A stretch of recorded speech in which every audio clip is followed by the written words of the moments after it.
Welcome to the Priority Messages feature in ZenInbox. Keep your focus on what matters most by categorizing your emails based on urgency and importance. Here's how you can effectively manage your priority messages. Prioritization.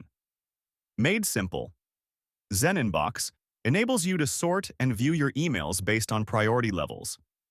Whether it's an urgent task or a critical update, you can quickly identify and act on your top priorities.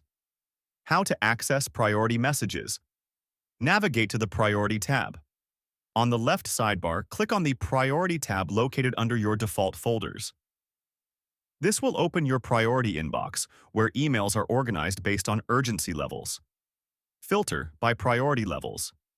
Use the filters at the top of the Priority tab to view emails categorized as immediate, urgent, high, medium, or low.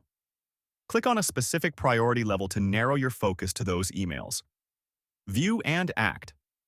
Inside the Priority tab, you can read, reply, forward, archive, snooze, or mark emails as spam, all within a few clicks.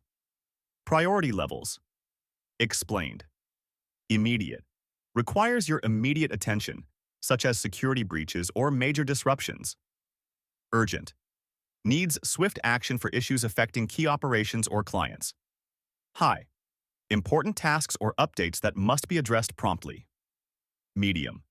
Routine matters requiring timely follow-up. Low. Non-urgent tasks or updates to be addressed as per convenience. Thank you for using ZenInbox. Stay organized, productive, and focused on what truly matters.